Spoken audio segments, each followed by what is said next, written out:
Hello, and here we have Mr. Danny Noble. Good afternoon, Danny. Hello there. Okay, and Danny was one of the former swimmers in the pools. So, in this conversation, he's going to be talking to us about his experiences at Cleveland Pools. Danny, it's more or less over to you. Well, thanks very much. I first went to Cleveland Pools, I would say about 1949, 1950. I first learnt to swim in the Avon and Kennet Canal on the swing bridge above Grosvenor, and from there I graduated to Cleveland Swimming Baths. Right. From there I went to Bath, Bow Street. What sort of year would this be? Oh, it would be about 50, 55, 54. Yeah. And I went to Bow Street and I joined Bath Dolphins, and the chap in charge then, I believe, was Rowley Shackle, who ran a pub called The Grapes, which was round the corner from the Little Theatre in Bath. I stayed with Bath Dolphins practically up to when I went to do my national service, which would be... Was that a 55. mixed swimming club, or was it just... Yeah. But basically, the men were kept separate of an evening, and Oh. women were, you know, it was mixed. Yeah. But you could mix socially afterwards. Yeah. But as men, you were... You had the men's night and the ladies' night. One of the other chappies there was a chap called Ralph Oden, who worked for the Somerset and Dorset Railway, and Ralph Oden. He had another brother, but I can't remember his name now. And did you have to pay to belong to this club, or was it... We did, but I can't remember It the wasn't fee. too It was a much, nominal thing, you know. So from then you went on to the Cleveland Pools. Oh, Cleveland, yeah, that was a regular thing. So what was your first introduction to Cleveland? What was Cleveland, I'd say, would be when I was about 12 or 14. We all went as a gang from Walker. We would go to the back of the burial ground, which is behind Walker Old School, the old Walker School. Get into the river, swim up under Cleveland Bridge, past the boating station, and then go into Cleveland Baths from the riverside. And the side we entered was reserved for Bath Dolphins, but it was the older members, and it was their sun lounge, so they could lay out naked and get brown all over. And then we would enter the baths. You know what I mean? And obviously we'd exit the same way, come out through and swim back down through. But it was every Sunday. There was gangs from Walker would go. Well, Saturdays, Sundays, and holidays, whatever time you had, we'd all go there. The thing to remember most about it, even the French kiddies who came on exchange would come in groups, you know, so it was lots of fun, you know. We could talk to them. They spoke better English than we spoke French, obviously, but we could always enjoy it. No, it was always good, always good. You weren't one of these people that used to walk across the pipe that went across the river, were you? No, I never walked the pipe. Okay, no, because John Dagger, who we talked to earlier, his first introduction to the pools was falling off the pipe. He walked across it for a dare, fell into the river, and ended up in the baths. Ended up in the baths. Eventually, but his introduction to the whole thing was falling off the pipe. I can't remember where the pipe. I can't even recall a pipe. Anyways, near the bridge. Near the bridge. Okay. Right. No. So, any special times that you remember there? Did you eat there and picnic there, or did no? you just we used to obviously take a lump of cake or sandwiches, but we didn't make it as a picnic, No. because swimming up the river with a picnic wasn't quite the thing. No. But when we did walk, we would go over Cleveland Bridge and down by the side of the fire station, up Forester Avenue, and that way. The only good thing about that was there was orchard at the bottom of behind the fire station, where we used to do the traditional thing of pinching gooseberries when they were in season, and we could pinch apples if we could as well. And take them. And take them. Yeah. And were you a good swimmer? Did you swim? I think I was. I was. I know I was. And that's not being big-headed. There was only one chappie better, and I better mention his name. And that was a chap called Mike Ball, who we used to go with. Right. And he could swim, from Bath Weir to Bathampton Weir, and still fight the weir and climb up it. Really? Yeah, no, he was a character. We lost contact, but last I heard he'd gone to Bradford-on-Avon to live. Yeah. But he worked for the Somerset and Dorset Railway as a fireman. Yeah, he was quite a character. Yeah. Because it's a full-length pool, isn't it? It's a 25-metre pool. Pool. Yeah. So yeah. you can get. Well, you could, but compared with the river, it was Yeah. quite mild. And did you use the children's pool at all? That. Oh, need to bugger about it. Yeah. Or if there was a nice young lady out there, go and have a look. Yeah, we've heard from some other people that it was. That was the only reason we go out there. Quite a meeting place. Yeah. Yeah. Characters I remember though were the attendant. It was a chap called Lofty who lived in Widcombe. Right. And he was tall, gangly, had a deep voice, and you paid your money, and there's no such thing as lifeguards then or anything like that. You just paid your money and you took your chances.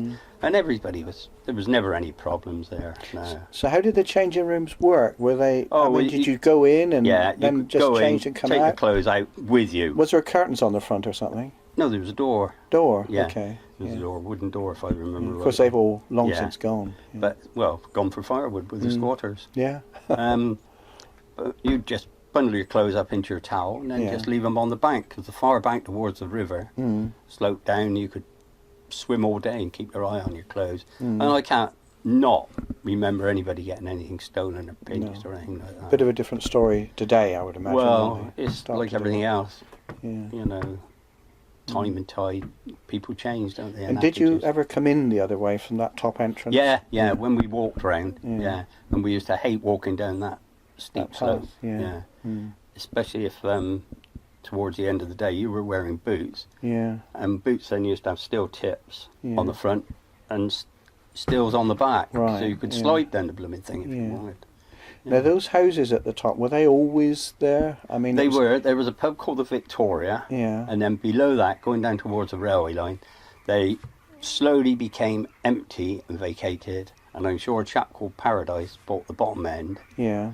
and he didn't get development or planning permission, and they just found into dereliction. Then the pub closed, and half the rank seemed to just die. Yeah, I think the bottom two are now, or bottom three are derelict. Derelict, now, so, where they were pretty rough then, you know. And some of them became squats. Yeah, I can remember, not while I was using the bars, but while I was walking out, because I lived in Oakford Park for a while, and we used to walk along to the railway, along the canal path, and we'd look over and see they were derelict, which obviously disappointing. So what do you think about this 4.1 million they've got to An restore awful them? lot of money, Yeah. I think it is, and I think it's got to be thought about pretty well, because it's out of town, people don't walk today, and the other thing is, if you're going to have that, you've got to have parking space.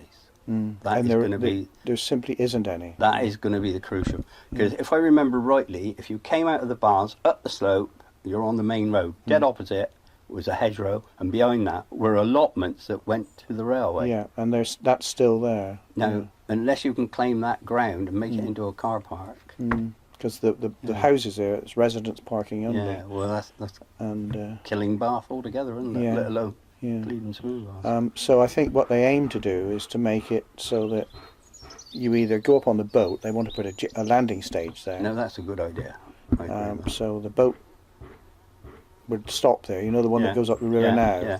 That would stop there, and then it would carry on up, so those who wanted to could get out and spend the afternoon sunbathing or swimming or doing whatever they wanted to do. Yeah, you could go up to Bathampton Weir, I suppose. couldn't you? Yeah, go up to the weir or stop there. But they want to make it a stopping point for that boat. Well, that would make sense financially for the boat and for the bars. Yeah. But like I said, the main hurdle, as I see it, is Yeah. the parking. And of course, today you've got the issue of you've got to provide disabled access to most places, Yeah. and Something I hadn't thought. getting somebody up that path would be next to impossible, I would imagine. Yeah. Yeah. You'd want a gravity rail. I mean, coming down would be okay. Yeah. Yeah. Let go of the wheelchair, couldn't you? Meet them But in going the pool. up is not clever. No. So you swam there a lot. Yeah. Was there a diving board there? Yeah, at the far end. We're having mixed messages on the Yeah. diving board. Well, in actual fact, the photograph. What was the chappie that was the chappie who was doing the handstand, the ex-policeman? Gray. Yeah. Well, he yeah. was on the diving board. He That was at the wasn't far it? end. Yeah. And yeah. behind that was the gents' toilet. I can remember that easy. Yeah. Yeah. Yeah. So that that's all hopefully going to be restored. Yeah. So anything else you remember about the place? Any characters specifically? Did you get into any trouble there? No, we never had trouble. You used to have the rivals, obviously. You'd have chaps from Widcombe, you know what I mean? Or chaps come from Holloway, you know, various parts of the city. But that was it was a gang culture, but it wasn't a violent culture, you know. No, perhaps on a Saturday night if you were in town and they'd had a few drinks, you might have a punch up them, but never in the bars. No, was there any alcohol in there at all? No, I can never remember alcohol there at all. No. One of the ladies that we interviewed said that, you know, it used to be a meeting place and a place of enjoyment, but there was a lot of mutual support. Everyone, it was good. Everyone looked after each other. That's right. Well, you know, if you were in trouble, somebody would pull you out because everybody was around you, you know what I mean? You weren't isolated. Being a small pool, you couldn't be isolated. You know, if you had 50 people in it, I wouldn't say it was full up, but I think it's almost 8 feet deep at the deep end. diving board end. Yeah, it would be. Yeah. Well, the way we used to dive, we needed that. What's that sort of carelessly?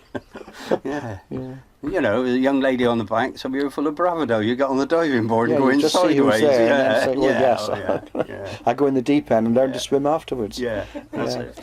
What about in the future then? Do you mentioned it, I mean, it is a lot of money. Yeah. But it's going to have to be managed. If it could be done. I'd like to see it done. And would you swim there again? At my age, it's a bit doubtful. There might be a paddling pool. Well, that'd do me then. I think they're going to have a children's area. That the large pool, the children's pool, is going to be filled in. Yeah.